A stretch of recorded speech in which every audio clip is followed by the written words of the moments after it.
มีอย่างที่มันเป็นประโยชน์ต่อเพื่อนมนุษย์ด้วยกันในอันดับเบื้องต้นในอันดับ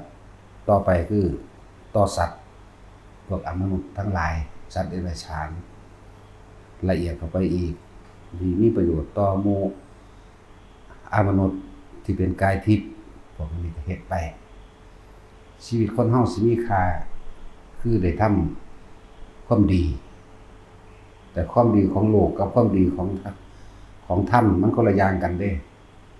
ความดีโดยธรรมของเฮาเอาความดีโดยธรรมเข้ามาประโยชน์โดยไม่เบียดเบียนทำร้ายให้ผู้ใดผู้หนึ่งเสียชีวิตและทรัพย์สินทั้งมนุษย์และอมนุษย์เด้เฮาตัวนี้เฮาอยู่ในฐานะนักบวชส่วนคนก็อยู่ในฐานะฆราวาสยังทำมาหากินยังอยากรวยอยู่ก็อย่าไปเบียดเบียนคนอย่าเบียดเบียนคนคือกันตามธรรมดาสัตว์ต่างๆมันก็ว่าโดยกรรมเป็นอาหารมั่งว่าโดยกรรมเป็นสินค้ามั่งว่าโดยอากุศลกรรมก็เป็นธรรมดาคนก็หากินกับสัตว์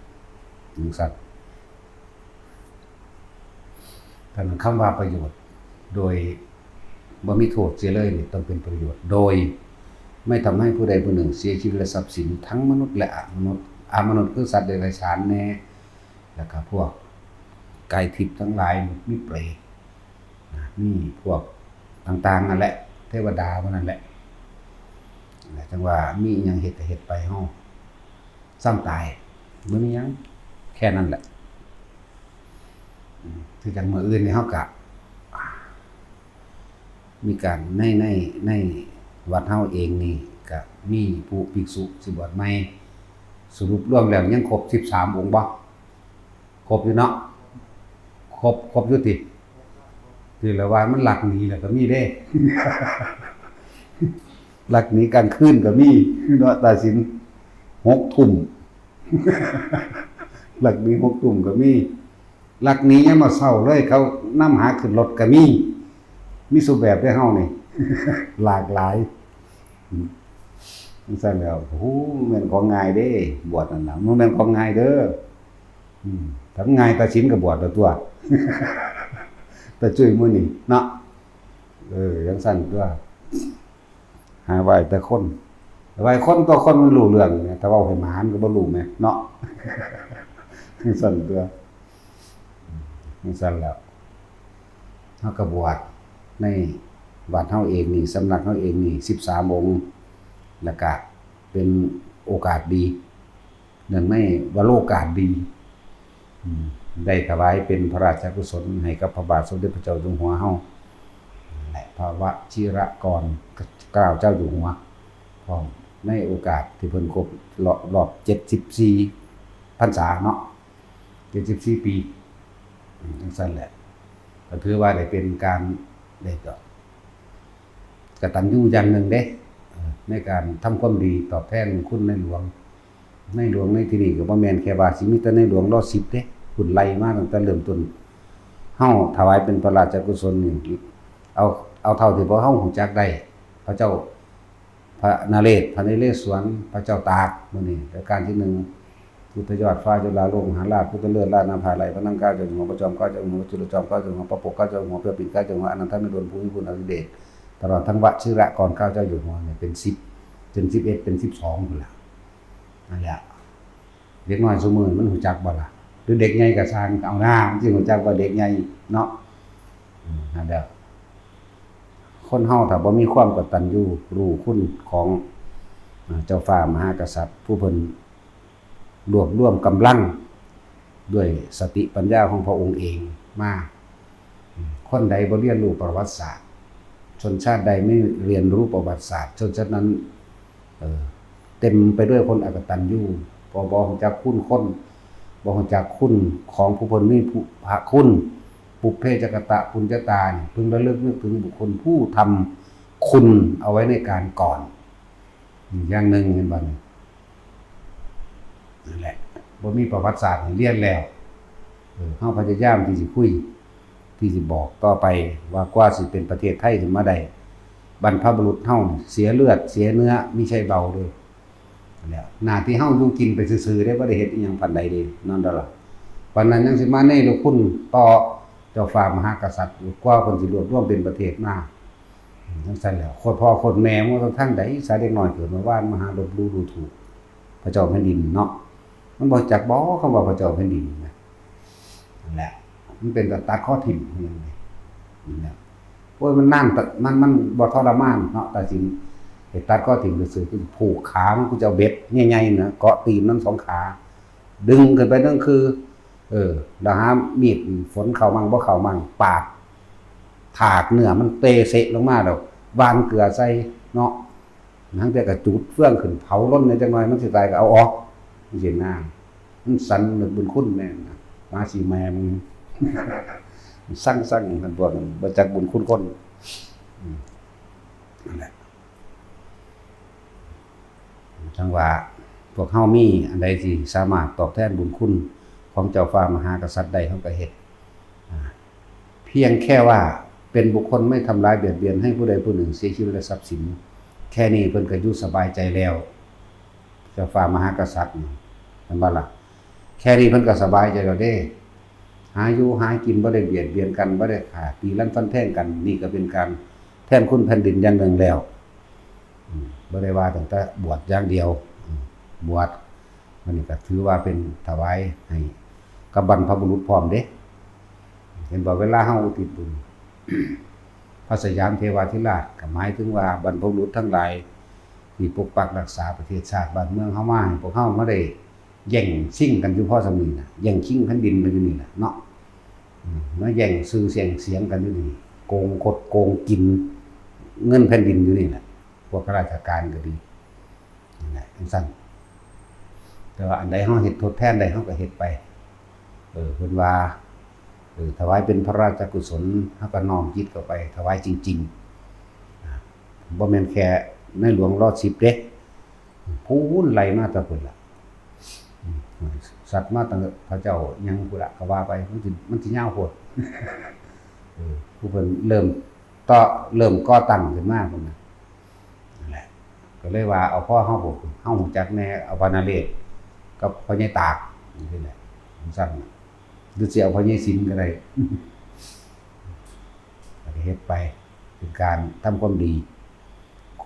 ของโลกอย่างหนึ่งความดีของธรรมอย่างหนึ่งเด้อทางโลกมันบอกว่าถูกกฎหมายมันถือว่าดีล่วงขาดสัตว์มันก็ถือว่าดีเห็นบ่ขายเหล้ามันก็ถือว่าดีขายปืนมันก็ถือว่าดีขายอาวุธนั่นแหละ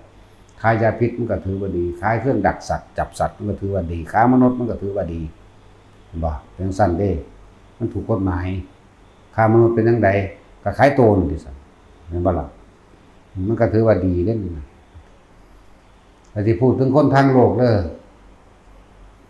คนทางโลกเป็นคนซื่อสัตย์กับคนทำมาหากินโดยบ่เบียดเบียนผู้ใดบ่เคยลักไผบ่เคยด่าไผบ่เคยไปปล้นบ่เคยไปจี้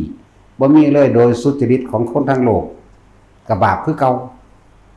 เห็นบ่มันคนละอย่างกันเด้คนผู้นี้ในหมู่บ้านนั้นตำบลจังหวัดนั้นบ่เคยเฮ็ดให้ผู้ใดเดือดร้อนเลยนี่คนทั้งหลายก็สิยอมว่าดีแล้วบ่ได้เบียดเบียนไผเด้เห็นบ่โอ้ยเราดีเด้เท่านี้นะแต่ว่าเราก็เบียดเบียนสัตว์คือเก่าเห็นบ่ล่ะในความเห็นแก่ตัวในความขนขวายเขาใช้ตระกูลเขาใช้ครอบครัวตัวเองหรือสร้าง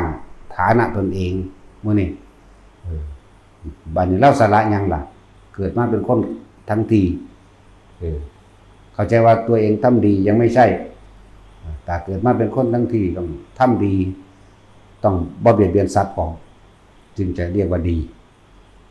ไม่มิจฉาวานิชาอาชีพที่เป็นเครื่องรั้งเครื่องขวางซึ่งพระนิพพานนั่นแหละอื่นว่ายังล่ะสักขาโนค่ายยังนั่นแหละเป็นเครื่องขวางหนทางแห่งพระนิพพานยังมีการเบียดเบียนและทำร้ายสัตว์ค้าสัตว์ค้าเนื้อยังมีการค้ามนุษย์หรือยังมีการค้าเครื่องดองของมึนเมายังมีการค้ายาพิษหรือยาฆ่าแมลงเข้าใจว่าล่ะจังซั่นมีการค้าอาวุธเครื่องดักสัตว์ต่างๆนี่ไล่เบิ่งอันนั้นแหละ เป็นคืออุปสรรค ในการกันมรรคผลนิพพานแห่งตนยังบ่ทันได้ถือว่าดีแต่ว่าโลกว่าดีเห็นบ่ถูกต้องตามกฎหมายว่าดีจังซั่นแต่บุคคลผู้เข้าถึงเหตุและปัจจัยทั้งหลายในการที่จะออกจากการเวียนว่ายตายเกิดออกจากทุกข์เขาสิบ่เข้าไปแตะอาชีพนั้นๆเลยจากไม่ค้าเหล้าจากไม่ค้าอาวุธจากไม่ค้าเรื่องเครื่องดักสัตว์ทั้งหลายสวิงและแหเป็นต้นแม่นบ่ล่ะจังซั่นจากไม่ค้ายาพิษก็คือพวกยาฆ่าแมลงต่างๆนั่นบ่ล่ะจังซั่นแล้วไม่ค้าเนื้อหลายๆอย่างที่ว่ามานี่เขาสิบ่เฮ็ดเสียเลยพวกนี้มันต่างกันได้บัดนี้ยิ่งเพิ่มพอกพูนบารมีความดีเพิ่มเติมขึ้นไปอีกคือการได้ช่วยเหลือบุคคลผู้อื่นให้ได้รู้ธรรมเห็นธรรมหรือช่วยเหลือบุคคลผู้อื่นให้ได้อยู่ดีมีสุขแบ่งปันอาหารแบ่งปันยารักษาโรคเก็บไว้ได้ป่วยดูแลจังซี่ก็แม่นบ่แม่นว่าตาสิเอายาพาราให้กันให้บ่ล่ะนำส่งโรงพยาบาลหรือแนะนำไปในทางที่รักษาให้หายเจ็บหายปวดจังซี่เนี่ยนี่คือความเครื่องส่งเสริมความดีแห่งตนดีแท้ไปช่วยเหลือบุคคลผู้อื่นโดยไม่หวังสิ่งใดตอบแทนช่วยเหลือสัตว์โดยไม่หวังสิ่งใดตอบแทนการปล่อยนกปล่อยปลาก็แล้วแต่ตลอดทั้งให้อาหารให้ยารักษาโรคให้เครื่องนุ่งห่มให้ที่อยู่อาศัยแม้ชั่วครั้งชั่วคราวแม้เพียงแค่คืนเดียวให้อาหารกินแม้เพียงแค่มื้อเดียวก็ถือว่าดีแล้วก็บ่ได้หวังสิ่งใดมาเป็นเครื่องตอบแทนเด้นั่นแหละจึงถือว่าเป็นบารมีเพื่อก้าวย่างท่านเดินว่าอย่างหนึ่งคือว่าท่านโดยบ่หวังสิ่งใดตอบแทนมันสบายใจคืออย่างใดท่านโดยบ่หวังสิ่งใดบ่ได้หวังผลในท่านนะถามทุกคนนะเราให้ทานแล้วเราได้อะไรทุกคนตอบให้ตนเองได้แต่ก่อนเราให้ทานแล้วเราก็หวังผลในทานมีจิตผูกพันในผลในทานมุ่งการสังสมในความอยากได้ยศถาบรรดาศักดิ์ในความอยากได้ลาภในความอยากให้คนอื่นยกย่องและในความปรารถนาร่ำรวยยศถาบรรดาศักดิ์เงินและทองเห็นบ่บัดนี้คนที่ท่านที่เป็นบุญแท้ๆที่มีความสบายใจที่สุดเลยบ่หนักก็คือทานให้โดยไม่หวังสิ่งใดตอบแทนเข้าใจว่าล่ะบ่หวังเลยไม่ได้อะไรเลยกับเบาที่สุดเห็นบ่ล่ะแต่บุคคลที่ทานแล้วมีความหวังหวังให้หลุดหอดพ้นจากคดีมันก็ยังมีเห็นบ่ล่ะบางคนก็ปล่อยนกปล่อยนกก็ว่าขอให้เป็นอิสระดุจดังนกนั่นปล่อยนกแล้วขังตัวเองปล่อยปลาแล้วก็ขังตัวเองปล่อยเต่าแล้วก็ขังตัวเองปล่อยปลาไหลแล้วก็ขังตัวเองสัตว์อื่นได้เป็นอิสระแต่ตัวเองเข้าไปอยู่ในกรงแทนกรงหนังกรงแห่งวัฏสงสารกรงแห่งวัฏทุกข์ขังตัวเองเอาไว้ในตัณหาและอุปาทานใช่ป่ะล่ะนั่นแล้วขังตัวเองเด้เหมือนว่าเราพวกเจ้าอยากรวยใส่ซ่อง20 บาท100สาธุผู้ค้าถูกหวยลอตเตอรี่เด้อให้ได้รางวัลแจ็คพอตถ้าถูกมันสิมาสร้างให้ดอกวัดนี่ก็มีเด้เข้าใจบ่ล่ะบางคนก็มาขอเลขนำเฮาเลยกูก็ได้เบิดนั่นแหละบ่ใช่ก็ไปขอนำครูก็ได้ตัวเองเขียนบ่เองบ่เป็นบ่เนาะนั่นแหละขนาดมาว่าเจ้าของทำบุญยังบ่เป็นบุญเข้าใจบ่นั่นเรียกว่าทำทานเพิ่มทุกข์ทำบุญเพิ่มบาปด้วยพวกนี้เพิ่มทุกข์เพราะอยากรวยมันก็เลยทุกข์เพราะว่าอยากได้บาปแปลว่าหยังเมื่ออยากได้แล้วทำแล้วกังวลแล้วเราจักสิได้บ่ได้ทวงบุญคุณจากการให้ทานทวงบุญคุณจากการทำดีช่วยเหลือคนอื่นพร้อมเนาะนั่นแหละฟังให้มันดีพวกเฮาทานแล้วต้องไม่ได้อะไรเลยเด้อทานก็ไม่ได้อะไรเลยนั่นแหละต้องบ่เอาหยังต้องบ่มีเครื่องชดเชยแล้วมาแลกเหมือนกับถิ่มลงน้ำไปเลยบ่ต้องไปหวังอีหยังกับมันจังว่านั่นแหละแต่ว่าให้เฮ็ดแบบนี้แต่ผู้ใดได้ฟังข้อความนี้ก็ไปคิดพิจารณาเอาเองทุกคนจะเกิดมาเดี๋ยวนี้ที่ว่าขอบ่มีจักคนเด้นี่เนาะขอปึ๊ดทุกคนขอให้รวยมั่งขอให้หายป่วยมั่งขอให้อายุยืนมั่งขอให้ลูกสอบได้เป็นเจ้าเป็นนายมั่งเห็นบ่ขอให้สารพัดขอล่ะขอให้เกิดชาติหน้ามาเป็นลูกพ่อลูกแม่อีกเด้อก็ยังขอมั้ยเนาะ ขอให้แม่งเป็นผัวเป็นเมียกันอีกก็มีแม่นบ่ล่ะบางคนขอฮอดลูกไหมเนาะคนบ่มีลูกมาขอลูกแต่จุ้ยก็เคยไปขอลูกนี่เนาะเฮ้ยเฮ็ดเอาเองบ่เป็นพวกนี้เนาะตัดสินสอนแล้วนะให้สั่นแล้วถ้าผู้งามๆมาขอกูนี่กูจะเอาให้ดอกเนาะตัดสินถ้าขี้ลายยาวมาเด้เตะเสะยาวมาเด้หน้าต้องอุดหูดมากก้นก็แตกๆขาก็ตึกตื่นปานหนังหมูยาวมากก็เลยให้ตัดสินบุญเอาน้ำตัดสินก็ได้เนาะเอาว่าตัดสินเจ้าเอารถหน้าเมียเจ้าของขี้ลายคักดอกวันพี่ปูหนังทองแตกนั่นแหละมันทำหยังมันเฮ็ดเอาหยังนะจังว่าให้เลิกการขอซะจะเป็นขอทานหลายขอเอียงก็เลยเนาะท่านต้องบ่หวังผลในท่านนะทานแล้วต้องไม่ได้อะไรนั่นแหละมันก็น้อมไปแต่คนบ่มีความหวังแล้วก็บ่มีความทุกข์อยู่ตัว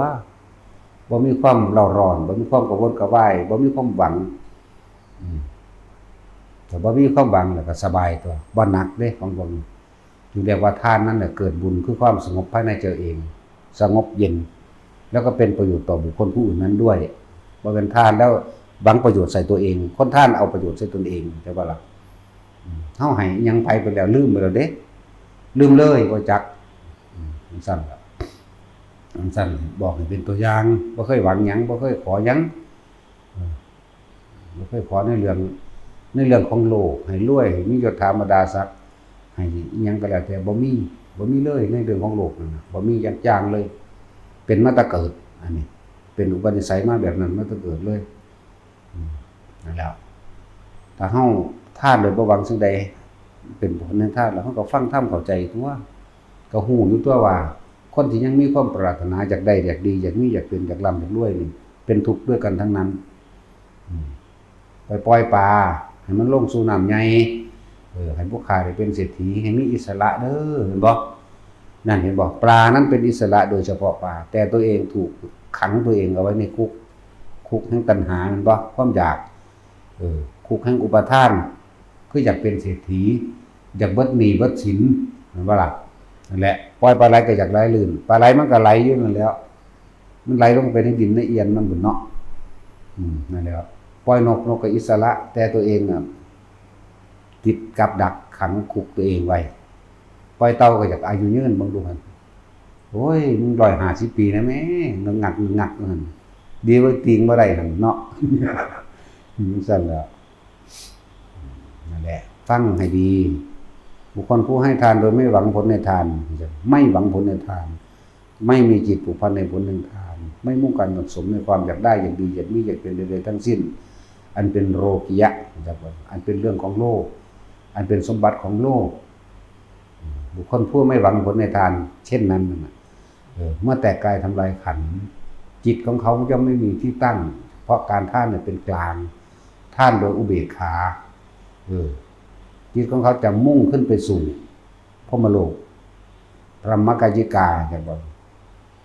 ในระหว่างกลางๆของมันบัดนี้คนที่ท่านทั้งสันเป็นใช่แต่เพียงเท่านั้นใช่แต่ว่าจะให้ทานแต่เพียงเท่านั้นคนพวกนั้นต้องได้ยินฟังธรรมได้ฟังคำสอนพระเจ้าแม่นบ่ล่ะเขาบ่เฮ็ดแค่นั้นบัดนี้เขาต้องมีการฝึกหัดสมาธิภาวนาไปถึงตัวเองพร้อมเนาะนั่นแหละตั้งแต่ท่านก็บ่หวังกันแล้วก็มาซ้ำสมาธิคือจิตตั้งมั่นเพื่อให้รู้เท่าทันตัณหาอุปทานแห่งตนเพื่อละกิเลสละตัณหาละอุปทานของตนรัดสั่นเร็วขึ้นกว่าเก่าอีกหวังก็บ่หวัง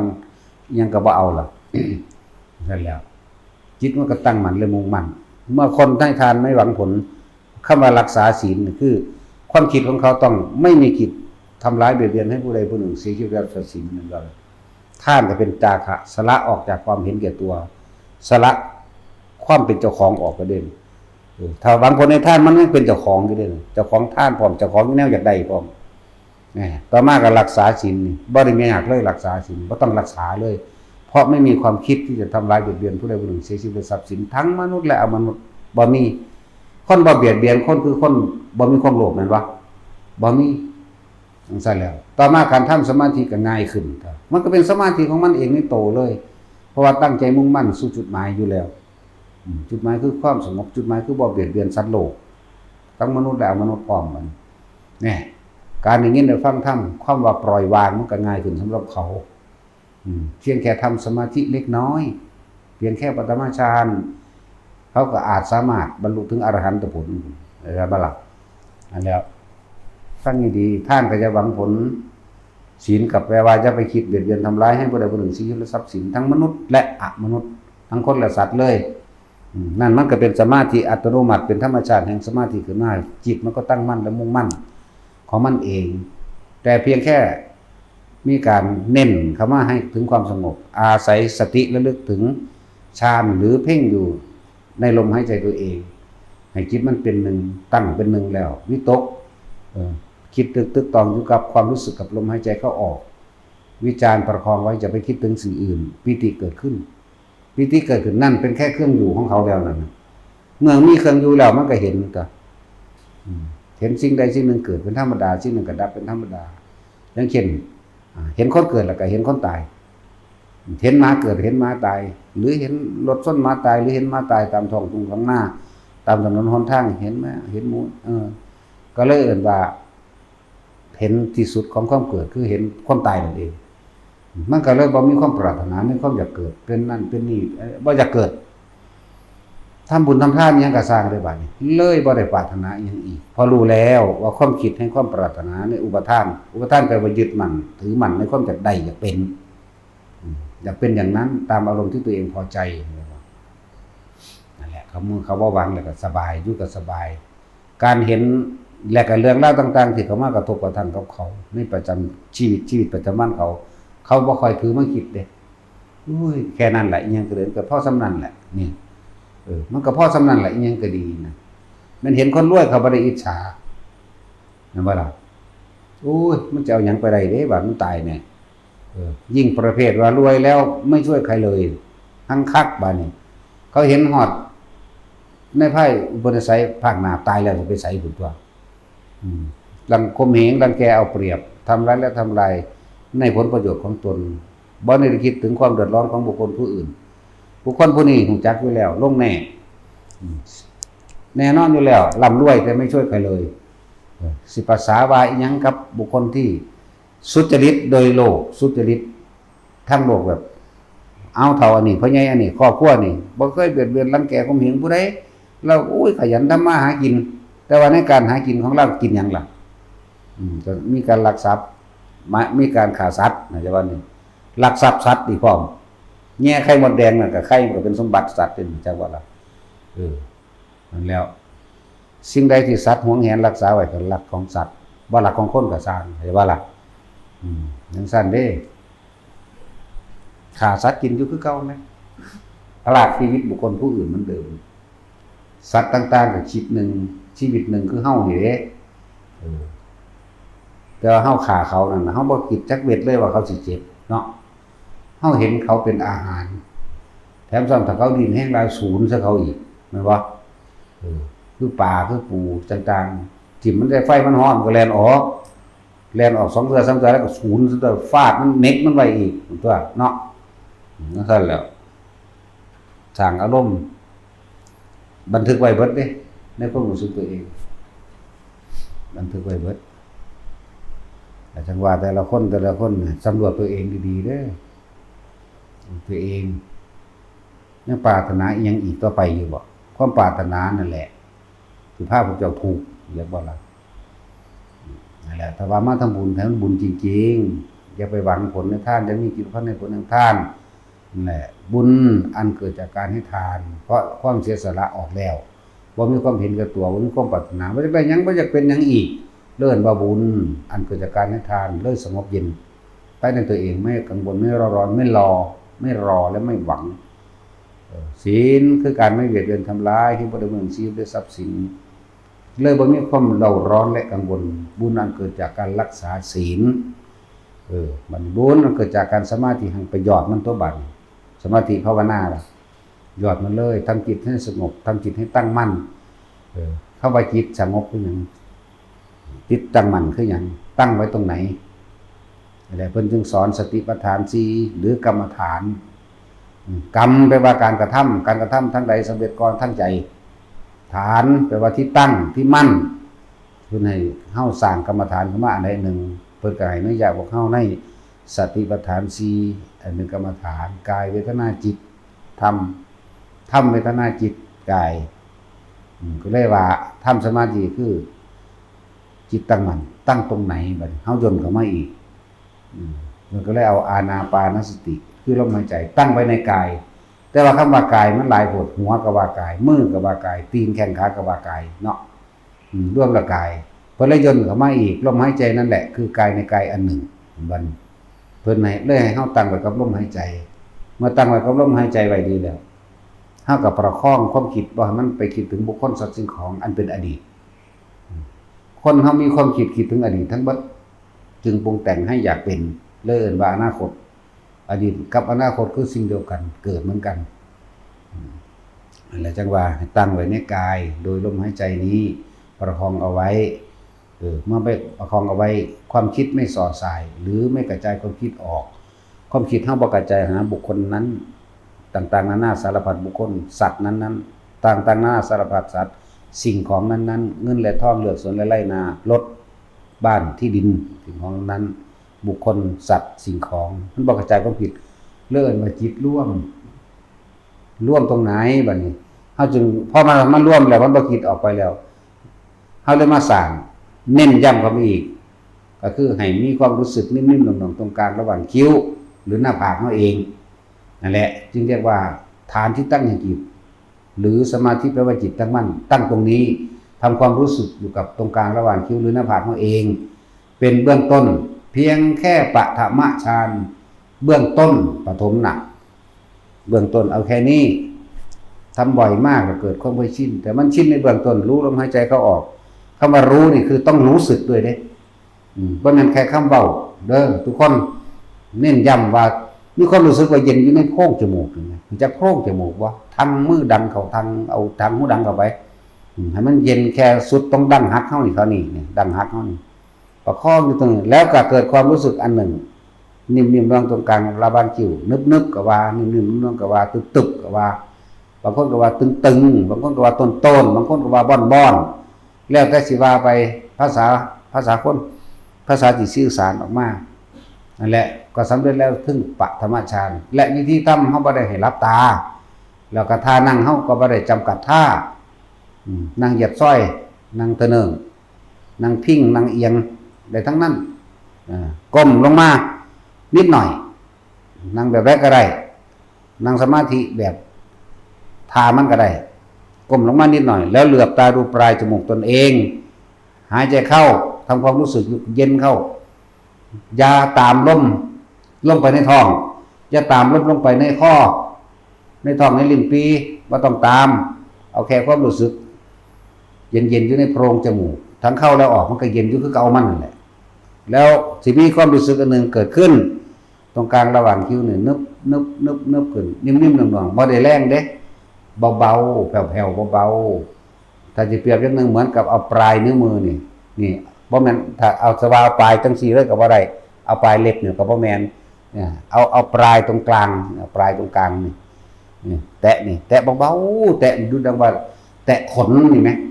ไม่ให้ถูกหนังเฮานี่มั้ยแตะแค่ขนมันนี่มั้ย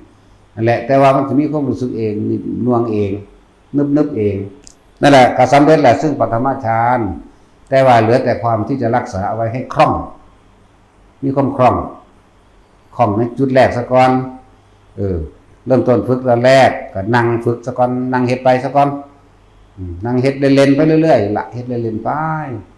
นั่งเหยียดซ้อยมั่งนั่งขาไขว้ห่างมั่งนั่งทะเนืองนั่นนี่มั่งเมื่อนั่งเริ่มจับทางได้แล้วก็ยืนทำยืนเฮ็ดแล้วก็นั่งแล้วยืนเดินอันนี้ก็เดินเฮ็ดจังว่าย่างเฮ็ดย่างก้มจักหน่อยมันเป็นขึ้นมาโดดดอกก้มๆแน่ถ้ามันหายหยุดซะก่อนถ้ามันขึ้นมาลมหายใจกับความรู้สึกดิ้นหน่วงตรงกลางระหว่างคิ้วถ้ามันหายหยุดซะก่อนยืนกระทำพอมันขึ้นมาแล้วก็ค่อยเดินไปอีกหายอีกแล้วมันหายเพราะว่าหยังหายเพราะว่าเฮาคิด คิดถึงบุคคลสัตว์สิ่งของเรื่องราวต่างๆเข้าใจว่าล่ะสังเกตรอดถ้าหายปุ๊บโอ้เมื่อกี้นี่กูคิดถึงผู้นั้นผู้นี้เว้ยจนเริ่มต้องดึงกลับขึ้นมาคิดถึงลมหายใจเหมือนเดิมเดินไปเรื่อยอ้าวได้หน้าที่หนึ่งหายดึงกลับมาใหม่ดึงมาถึงคิดถึงนั่นแหละคิดถึงลมหายใจใหม่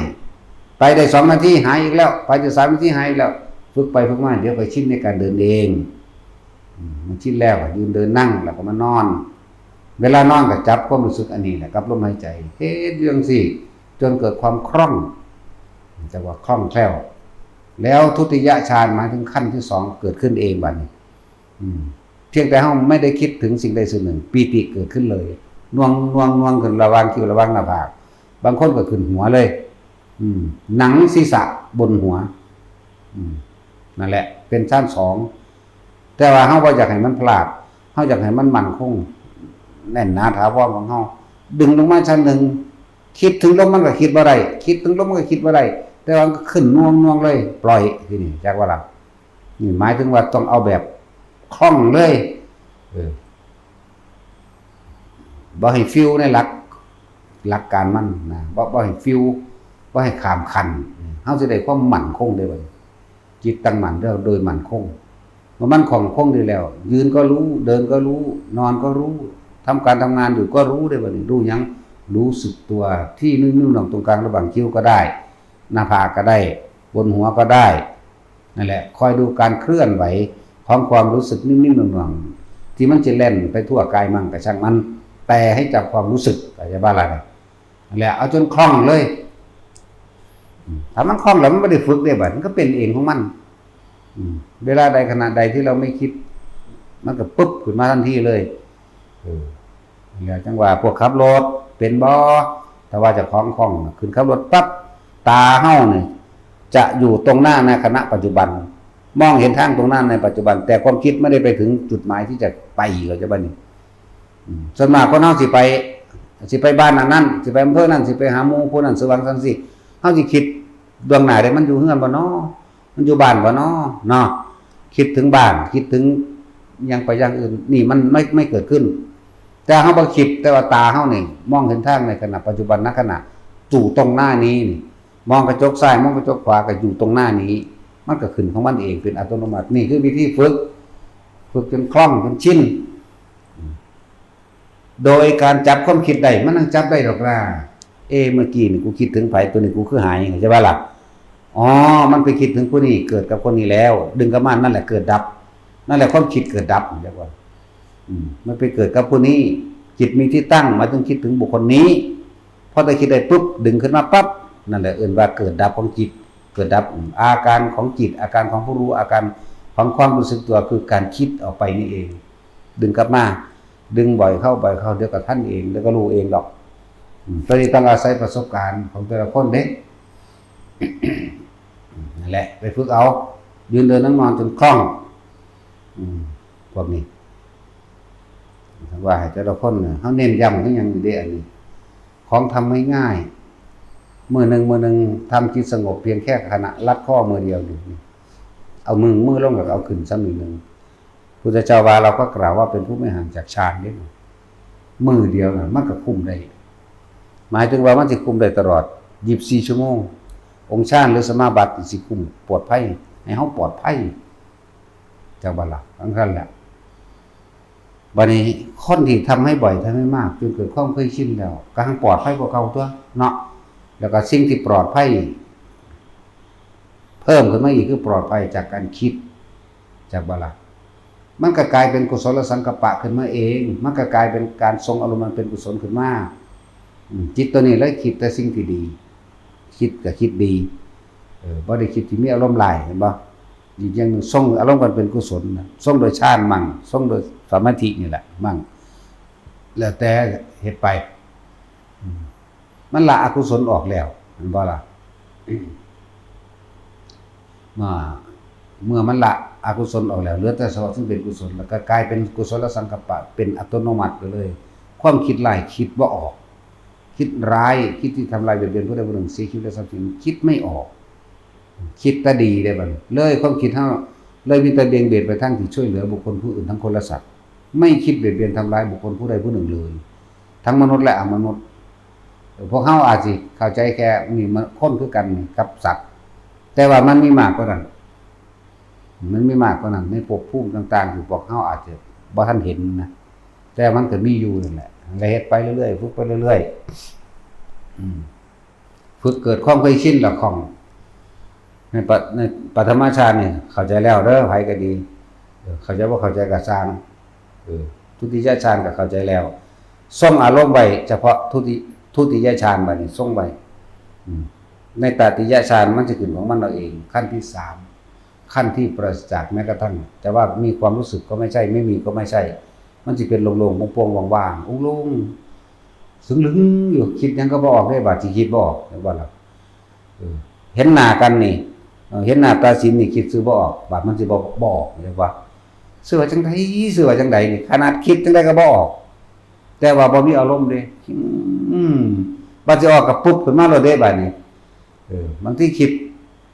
ซื้อออกคิดหน้าบ่ออกบางทีคิดหน้าออกคิดซื้อบ่ออกก็เลยนี่มาเปรียบเทียบให้ฟังได้ว่ามันคิดหยังบ่ได้ช่วงนั้นมันสึงหลึงเรียกสึงหลึงบ่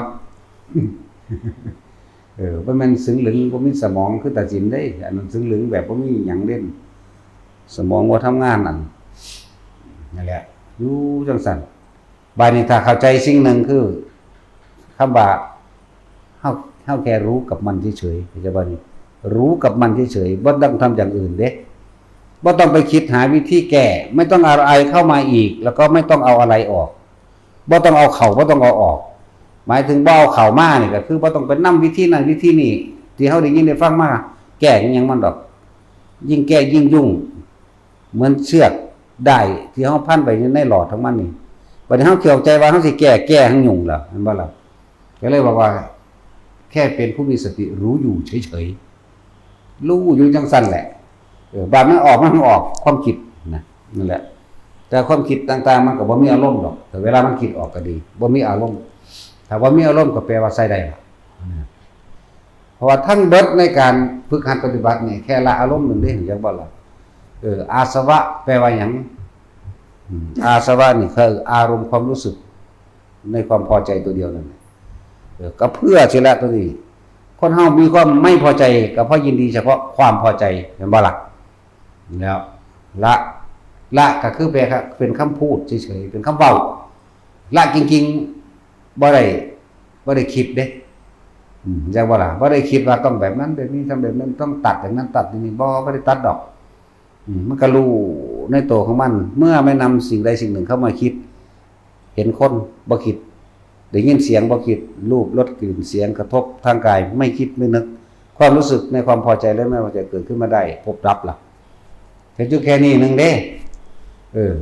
มันก็ละของมันเองล่ะขันธ์5รูปนามยังก็ดีแหละบ่ได้พอหาต่อไปไล่มันดอกสักกายทิฏฐิวิจิกิจฉาสรุวัตถุปรามาสปฏิฆะกามราคะรูปราคะอรูปราคะมานะทิฏฐิอุทธัจจะอวิชชาบ่หาเท่าไหร่มันก็ได้มันสิรู้ให้ตนเองเลยพวกนี้เวลามันดับเวลามันยังก็ว่าไปแล้วสิงงดับคิดนี่แหละดับไปเลยความคิดหยุดกึกขึ้นมาเลย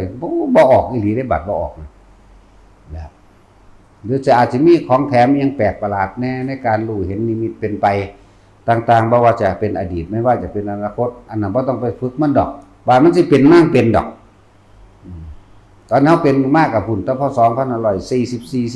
45นั่งรถดีๆมันก็เป็นได้บาดมันสิเป็นนั่นน่ะคุยกันออกจากบ้านตาดมานี่แหละ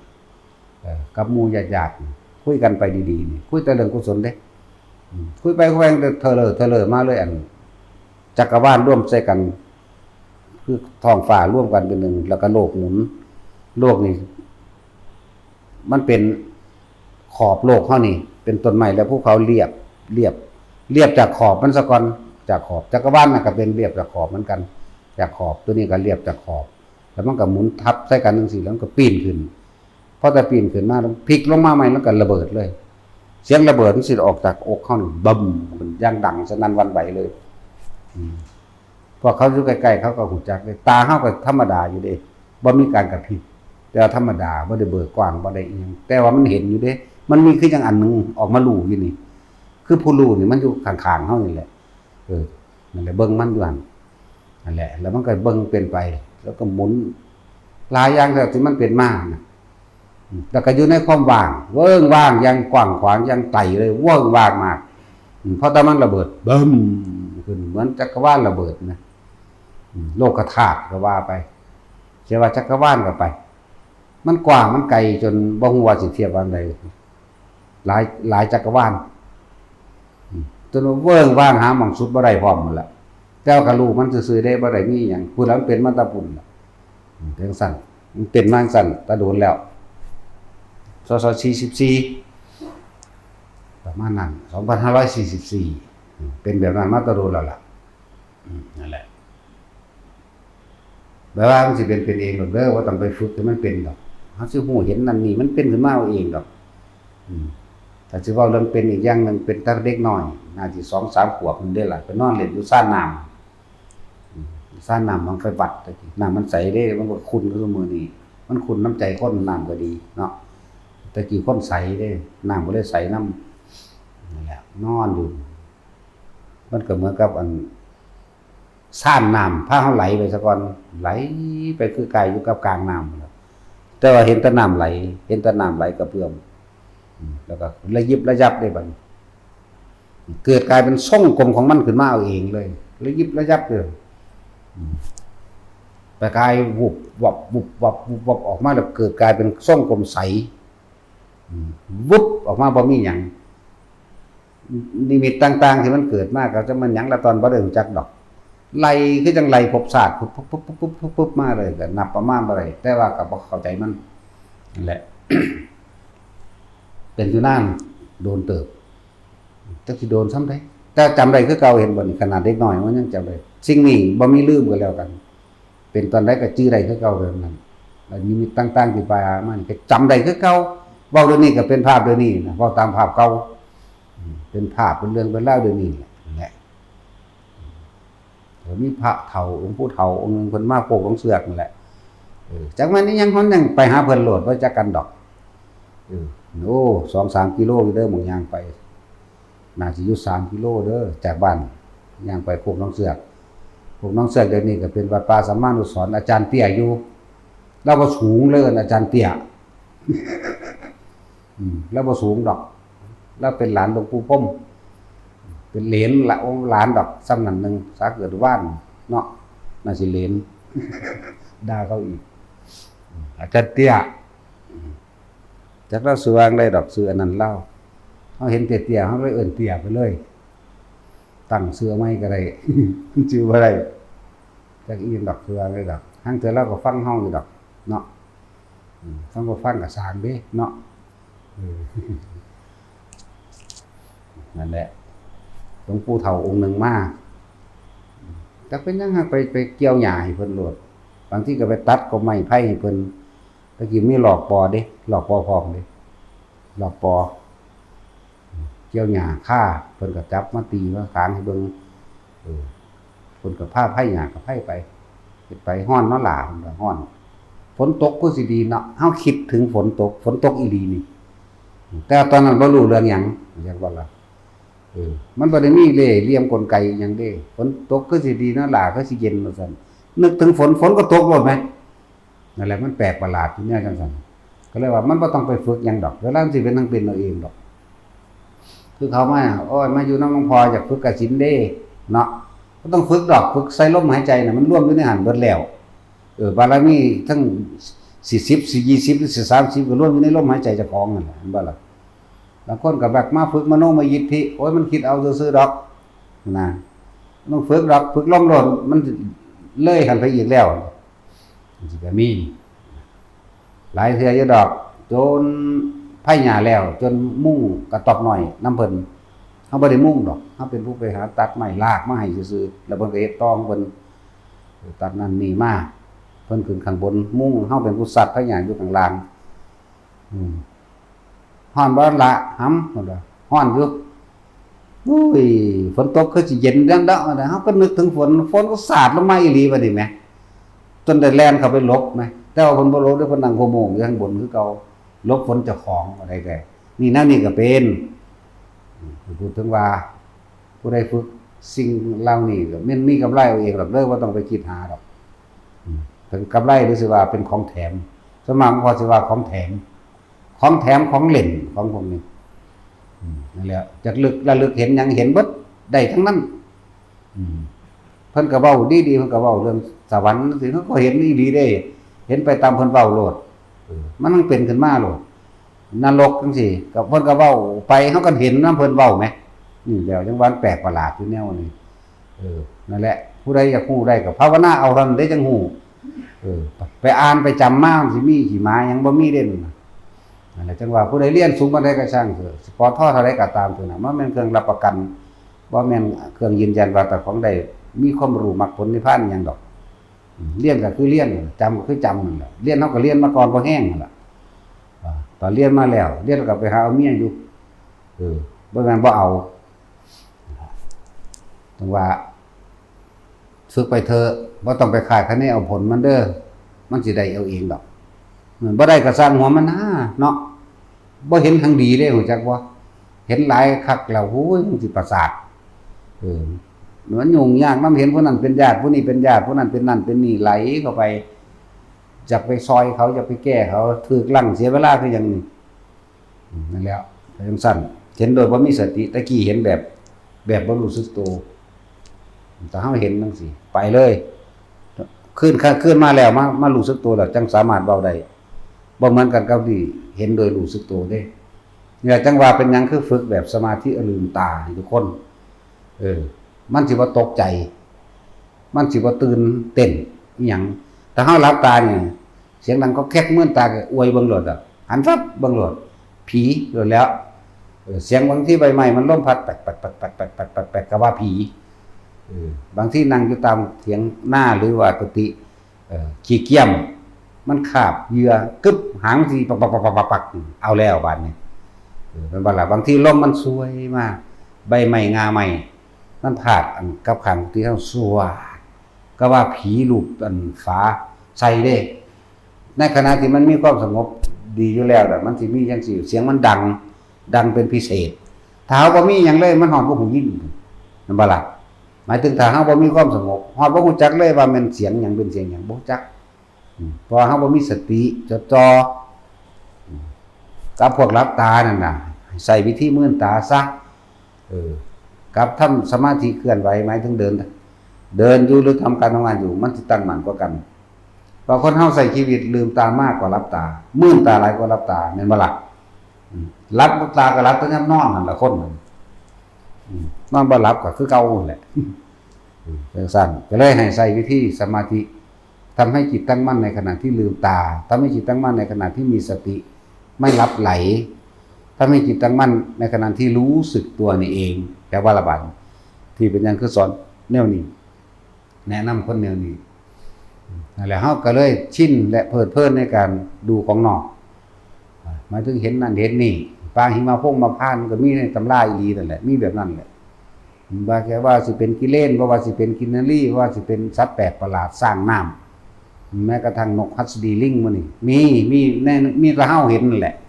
แต่ว่าเฮาบ่มายืนยันรับประกันเด้เพราะว่าเฮาเอาออกมาผู้ใดเบิ่งนำบ่ได้บ่ล่ะก็เราเห็นจริงแต่มันก็บ่จริงดอกนะนั่นแหละเห็นแต่ว่าบ่รู้สึกตัวการเวลาผ่านนานมาเรื่อยเกิดแต่ว่าก็บ่ไปหาคุยโว้โอ้อวดผู้ใดฟังดอกก็รู้แต่เจ้าของนั่นแหละเบิ่งการเวลานานมาก็มี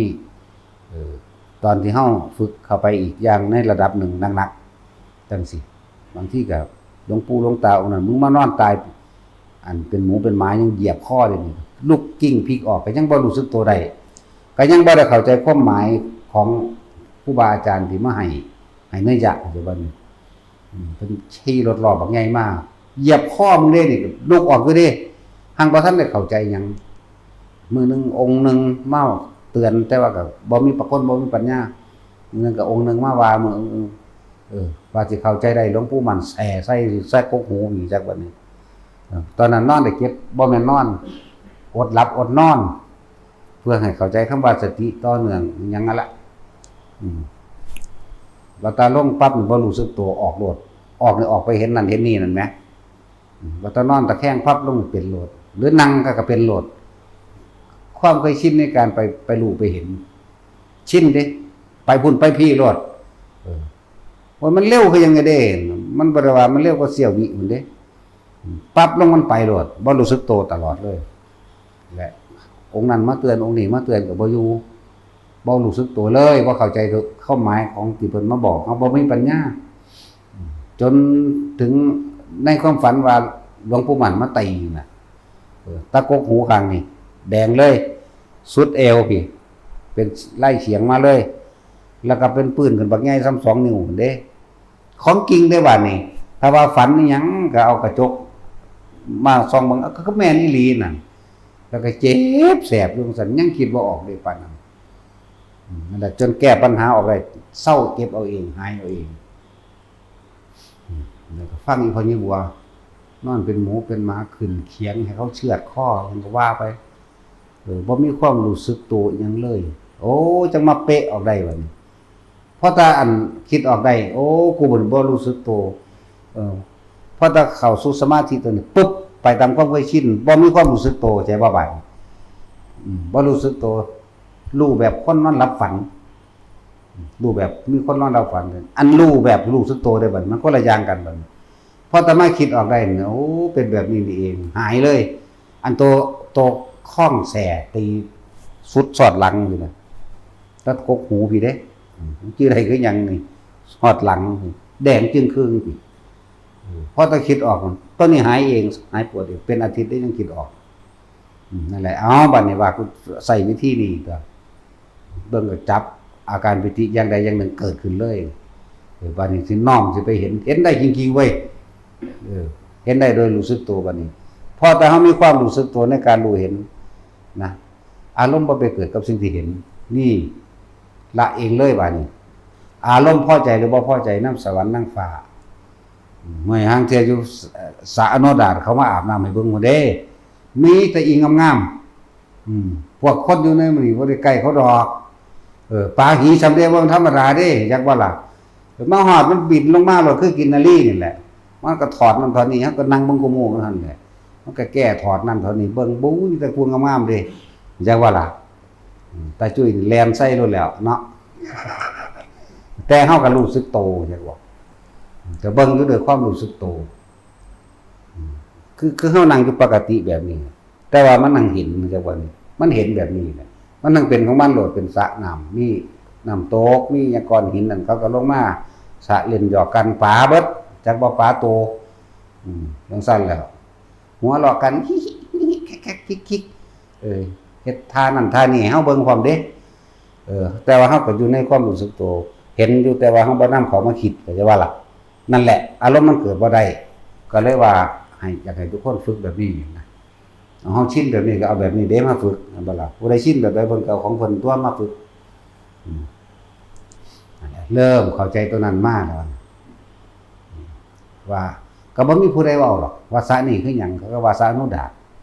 อันนี้คือหยังมันก็เป็นคำตอบของมันมาเอาเองนะบางอย่างก็เอิ้นหยังปลาหิมพานต์นั่นแหละจังซี่สร้างน้อยๆแม่สร้างน้ำซ้ำแม่งข้ามเด้พวกบ่จักแม่งข้ามก็เสียใจด้วยแล้วบ่แปลพวกบ้านนอกพวกบ่มีการศึกษาเนาะซ้ำแม่งข้ามเด้เป็นสร้างจริงๆแต่ว่าตัวใสๆคือปลาเขามาเฮ็ดปลาแดกนะปลาหยังวะปลาแก้วๆนั่นแหมนั่นแหละแต่ก็เป็นสร้างจริงๆเนี่ยมีโครงกระดูกมีหยังคือกันเวลาเฮาเล่นน้ำจังซี่มันก็ลอยมาใส่มือเฮาโลดจังซี่ก็มีแต่จริงบ่จริงบ่ได้รับรองว่ามันเอาไม้เบิ่งมาบ่ได้บางตัวก็ใหญ่กว่าแม่งข้ามอยู่สิก็มีนั่นแหละการทำสมาธิรู้สึกตัวมันความคิดเฮามันบ่ออกไปปรุงแต่งโดยที่บ่รู้สึกตัวจึงอยากให้ทุกคนฝึกแบบนี้เฮามาเปรียบเทียบถ้าเฮาฝึกจนชินและชำนาญแล้วแค่ชั้น1ชั้น2ก็เอาละแต่อยากให้ยังอยู่ชั้น2พอ1เป็นแล้วมันจะขึ้นไป2เองของมันนั่นแหละมันจะขึ้นไป2เองของมันก็เหมาะสมกับคนที่ทำมาหากินนำนั่นแหละแต่ว่าหมู่พระเฮาบ่ให้เวททั้งสั้นเด้เฮาเน้นก็ไปหลายกว่าเก่าอยู่เด้พระนี่มันผู้สละออกในความอยากได้ดีมีเป็นโดยโลกแล้วเด้เฮาจึงเน้นย้ำพระ พวกไปบิณฑบาตนี่ต้อง2 กับ 3จักบ่ล่ะมันสิไปของมันเองดอกมัน2 กับ 3เท่านั้นพระนี่ห้ามตกข้างบ่เข้ามาแล้วต้องเป็นนั่นน่ะต้องฝึกให้กันมันเป็นซะก่อนนั่นแหละให้เขาฝึกให้ พระพี่เลี้ยงก็มีอยู่แล้วล่ะหรืออันใดต่างๆที่บ่เข้าใจจังซี่ก็ถามเขาอย่าอายถามเขาถามผู้พระพี่เลี้ยงนั่นแหละหรือองค์ใดมีเทคนิคสอนกันแนวใดก็สอนมาไปโลดบ่เป็นหยังแนะกันให้มันเป็นให้มันได้เหมือนกันเวลาเฮาบิณฑบาตเริ่มตั้งแต่เฮาเจ็บจะบาดถ้ามันเป็นแล้วมันตั้งแต่ตื่นขึ้นเป็นปั๊บโลดดอกเป็น2โลดดอกน่วงขึ้นมาทันทีโลดนั่นแหละนึกถึงลมปั๊บตัวนี้ก็ขึ้นปั๊บไปอยู่กับมันเลยจังซั่นไปจนบิณฑบาตจนกลับมาจนกินสันข้าวล้างบงล้างบาตรอีหยังนั่นแหละเฮาจึงเห็นนั่นหมู่พระสงฆ์เฮาอยู่นี่ซึ่งลึงอยู่บ่ปากบ่เว้ากันเห็นบ่ล่ะเพราะเขาเจ้ารักษาอารมณ์จิตตั้งมั่นของเขาเจ้ารักษาความรู้สึกในตัวเองของเขาเจ้าบ่เพื่อว่าสิบ่ให้มันไปหวั่นไหวกับคำเว้าคนแม่นพวกสิมานั่งในนี่ก็เหมือนกันผู้ใดมาจังหันมานั่นมานี่พอเปิดโทรศัพท์มาเว้าพอด่าโลดเด้ไล่หนีเราได้บ่ได้สอนเด้มันบ่เบิ่งบ่ป้ายอยู่แล้ว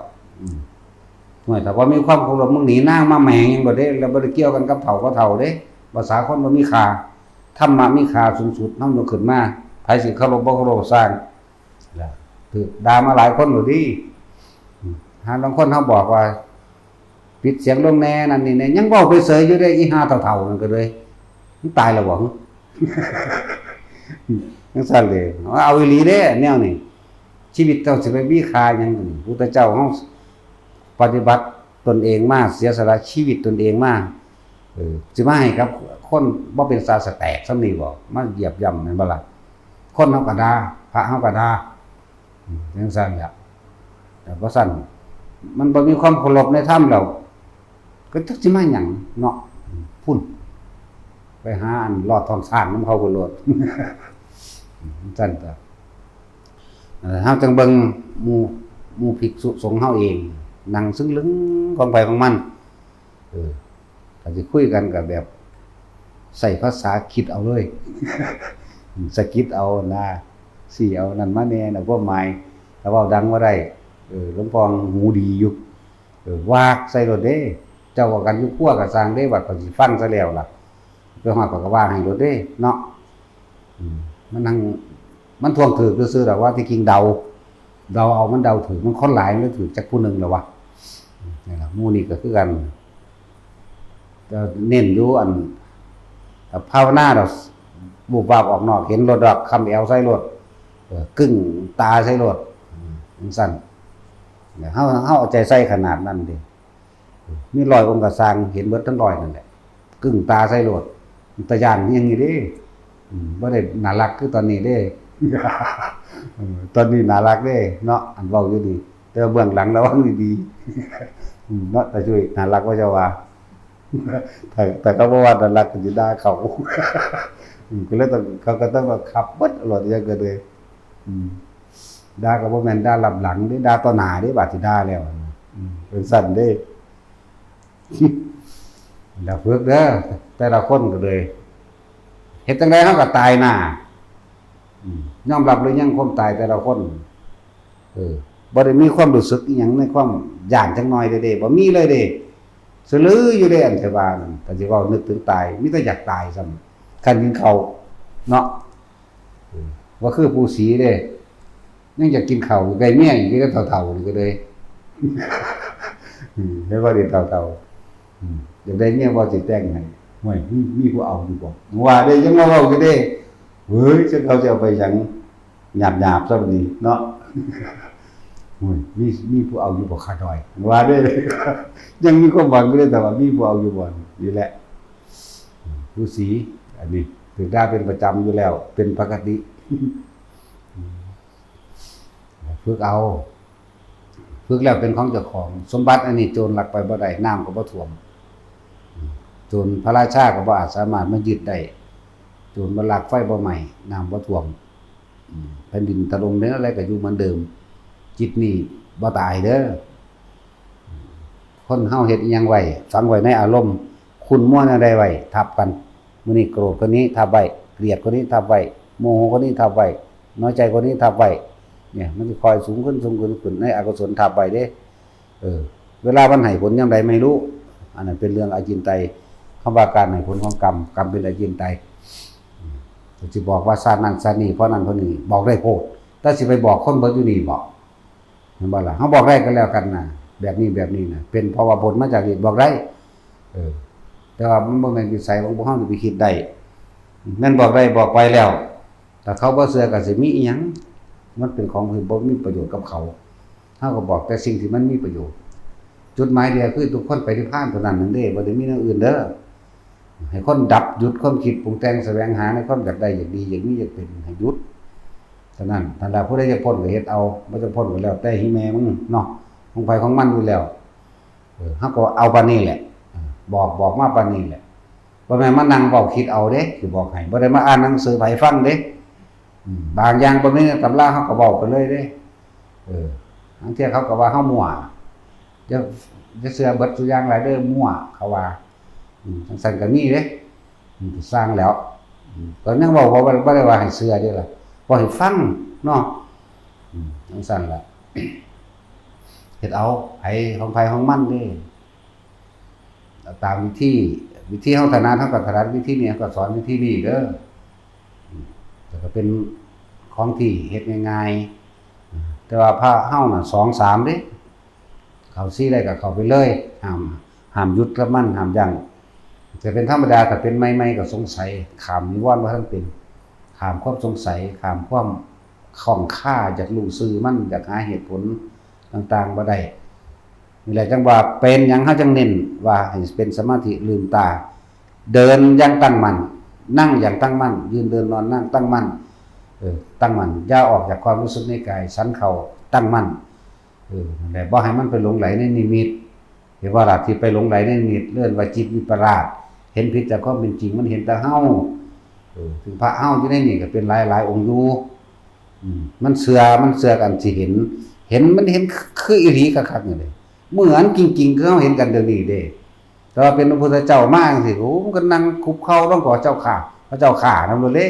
เว้ากันไปเลยเด้ว่าธรรมดาเด้แต่พวกเฮาเห็นเอาแล้วบัดนี้ว่าให้ผู้บ่ปักนำเบิ่งพอก็เป็นบาปมาก่อนนั่นเลยผู้บ่ปักกับหยังล่ะนำเบิ่งเอากันเด้อสู้เป็นประเภทเดียวกันนะถ้าเพิ่นว่าจะไปคิดนำสิ่งที่เห็นจะไปนำมันเข้ามาคิดมันก็บ่ฟังมันก็ว่าโอ้แม่นแล้วอาจารย์บ่เห็นคือผมว่ะโอ้ยก็บ่เห็นคือมึงล่ะกูเห็นซื่อๆกูบ่คิดแต่มันก็คิดว่าเป็นของจริงบัดนี้ถ้าเป็นพระสงฆ์องค์เจ้ามาก็โอ้ผู้นั้นมาโปรดผู้นี้มาโปรดเด้อย่าเพิ่งเชื่ออีหยังแม่บ่ให้เชื่อเด้นี่เห็นซื่อๆเห็นรู้ซื่อๆเอาไปมาภาพนิมิตเป็นตาญาณมาที่บัดนี้เป็นคนถือดาบบักใหญ่ไล่ฟันเพิ่นที่ห้องวากมาซอยแหน่สิกราบผมซอยนั้นสิกราบผมตัวเขาก็เบิ่งไกลๆอยู่จะให้มันออกนอกบริเวณวัดเด้อเฮาว่าแล้วสิออกนอกจนคุ้มมันไว้มันบ่ออกมันขึ้นกกใหม่ใครแน่แล้วล่ะเศร้าแน่แล้วล่ะ2องค์อยู่เดี๋ยวนี้เศร้าแล้วจังซั่นแหละขึ้นกกใหม่ตัวขึ้นแล้วลงบ่ได้เด้บัดนี้ให้เขาเอาบันไดนั่นไปเดขึ้นใครอยู่บ่สูงกกใหม่กกยางขึ้นกกยางโหถ้าเป็นสมัยอยู่เมืองการมึงเอ้ยขึ้นกกย่างบักใหญ่พุ่นยากไทบ้านอีกขึ้นไปเอาดวงถ้ำซั่นดวงถ้ำแมงบอกอยู่ทั้งกกใหม่มันจริงๆเด้มันธรรมดาเด้แนวมันขนาดเฮามีสติดีอยู่แล้วนี่ตาโพโลอยู่มันวูบมาใกล้ๆนี่ก็ซื่อๆได้บ่ได้คิดหยังได้ดอกแสงอันนั้นมีความสว่างไสวเห็นทางได้จริงๆมันเด้มันเป็นตาเสืออย่างงี้เด้คือจังเฮาเดินจงกรมอยู่นี่มันอ้อมมาตามหลังตามแอวเฮานี่เห็นทางจริงๆนี่น่ะเห็นกกไม้กกไหลเห็นนั่นเห็นนี่ได้จริงๆนี่เด้นั่นแหละเป็นตาเสือคือยังนี่บางทีก็มีพระพุทธเจ้าประทานดวงธรรมให้เธอได้โสดาแล้วก็ประทานดวงธรรมให้เพิ่นก็เอาแล้วเพิ่นก็นั่งคุกเข่าลงก็เอามือ2มือกอบเอาแล้วเอาแล้วบัดนี้ย่างไว้ไปแล้วแม่มึงบัดธรรมดาบ่นำเอากันตัวทั้งเทื่อตกเหว ทั้งบ่เลิกบันไดดอกจังเป็น8 เมตร10 เมตรประมาณนี้แหละปุ่นปุลงทางล่างเป็นได้ดวงถ้ำเอาโคตรแม่มึงตัวมันก็ไปเอากันมาโอ้ยดวงถ้ำแม่มึงบอกกูยังว่าจะเสือบางคงก็พุ่นกกย่างใหญ่ๆแม่มี3 งานเด้กกนั้นโอ้20 เมตรพุ่นแล้วมันขึ้นไปแมงได้จังได๋คนโอบ3-4 คนก็บ่วัดนั่นแหละจังซั่นแหละแต่อันนี้ยินแต่เสียงยามเช้าหรอกซอยผมด้วยซอยผมด้วยอยู่ โอ้ยก็เลยยากใครบ้านตัวนั้นนำไปเอิ้นคนมาอันพวกเขาเคยขึ้นเอาเพิงเอามิ่นน่ะมาฮอดเขากับตอกลักขึ้นไปที่ร้านนั่นน่ะตัวใส่เสื้อยังพายไปนำพอแห้งอยู่เขาก็เก่งได้บ่น่ะเขาก็เอาไม้นี่ค่อยตอกตะปูไปขึ้นไปแต่ว่าเสื้อเขามัดใส่แอวเขาก็คล้องไว้จังซี่เด้เวลาสิขึ้นไปเขาก็ซิดปั๊บขึ้นไปตอกป๊อกๆเขาก็ซิดปั๊บไปเรื่อยเด้แล้วไปมันก็สั่นอยู่จังซี่บักห่ามันก็เลย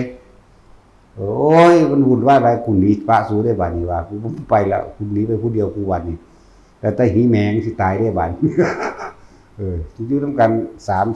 3-4 คนก็วุ่นวายเนี่ยเบิ่งดูนั่นแบกของได้100นี้ทันตัวบาดแหละเพิ่นปานว่าคือพวกนั้นแม่นแล้วอาจารย์บ่เห็นคือผมว่าซั่นโอ้กูก็บ่เห็นคือมึงแล้วบักห่ามึงว่าซั่นแล้วตะกะยานั้นหลับไม่กินเข้าไปโรงพยาบาลมีส่วนแนวแหละภาวนาเท่านั้นจังฮู้ได้เห็นได้แนวมันนี่เป็นจังซั่นแหละแต่บัดนี้เลยอยากให้ทุกคนน่ะแบบลืมตาทำเป็นผู้มีสติรู้อยู่ในความรู้สึกตัวเอาความรู้สึกตัวรับประกันตัวเองไว้ถ้าเมื่อไหร่ความรู้สึกตัวหายไปมันจึงไปมีความรู้สึกพอใจกับไม่พอใจกับสิ่งที่เห็นในบุคคลสัตว์ของรูปรสกลิ่นเสียงปุ่นมีความรู้สึกพอใจกับไม่พอใจกับรูปรสกลิ่นเสียงแล้วถ้าเฮาควบคุมความรู้สึกของเฮาอยู่ในกายเฮาได้มันก็แค่เห็นซื่อๆดอกว่านี่เริ่มต้นแรกมันก็เป็นธรรมดาจะสงสัยมั่งเห็นมั่งเป็นมั่งเห็นดูเขาก็คิดเด้อภาษานี่มันสั่นซื่อๆซะมันทำเป็นตะเสืออีหลีเด้บางที่บักใหญ่ซ้ำพัดลมว่ามาเห็นหุงได้อีหลีนี่เห็นทางได้จริงๆนี่เด้นั่นแหละคือว่ามันบ่แม่นแค่เห็นน้อยๆเด้อเว้านี่บางที่ก็เป็นเฮาก็จับเอาโลดจับเอาก็มีจับเอาแล้วก็เป็นลูกแก้วก็วางไว้หัวตอนั่นแหละบางที่ก็ปัดตกแต่ว่าบ่คิดแต่ว่าล่ะปัดตกก็มีนำก็ไปเก็บเอายามเช้าเก็บลงเบิ่งเอามาจิ้มใส่จานไว้อากลากอยู่เขามาเล่นนำเขาไม่เห็นเขาขอเอาให้เขาตัวภาษาลูกแก้วซื่อๆภาษาหินสีเนาะเป็นสีพิเศษอีหยังเลยนั่นแหละตะกี้มันมีแสงวาบวิบไปมาเฮาก็เก็บไว้ซื่อๆเด้ว่าเห็นว่าสิเป็นหยังมันก็เป็นแค่ลูกแก้วน้อยๆนี่ครับเท่าโปรตีนนี่แต่ว่าบาดมันออกแสงมันใหญ่นะแต่ว่าก็บ่แม่นของพิเศษเข้าใจว่าล่ะทุบก็แตกทิ่มซื่อๆนี่แหละก็ทุบเบิ่งหลายอันแล้วแตกคือเก่าทุบเบิ่งซื่อๆเนี่ยเคยมีหลายกว่านั้นทุบแล้วเอาไว้ซื่อๆนี่แหละเพราะอยากได้หลายก็สั่งเขาเอาคุณอยู่ตลาดอินโดจีนมุกดาหารลูกแก้วเห็นว่าล่ะสั่นแล้วมื้ออื่นพวกนี้ก็เตรียมโตไปบวช13 โตนี่นาค13 โตอย่าหลักหนีเด้อถ้าทุกคนหนี6 ทุ่มนวดตัดสินถ้าคนตอนเช้าเห็นหยังไวๆไปนี่นะว่าซั่นพุ่นฮอดพุ่นล่ะแม่มึงสู้ทนจักมื้อดิไปส่งมันในเดี๋ยวโตนก็มีเด้บ่ธรรมดาเด้แนวนี้ปานลากข้ออันคนเขาลงขาสัตว์เด้ยากอีหลีเด้บ่เด็ดเดียวเด็ดขาดดีบ่ได้ดอกนั่นแหละถ้าตัดใจออกมาแล้วก็เอามันเต็มที่มันสิเอาเท่าใดก็สร้างบวชพรรษาหนึ่งก็ตามเฮ็ดขึ้นมันลืมโลกออกไปเลยโลดจังซั่นผู้ใดที่เป็นเจ้าภาพก็เป็นมาเฮ็ดบุญเฮ็ดทานก็เฮ็ดของเป็นของเจ้าของแล้วมันเฮ็ดให้เฮาเด้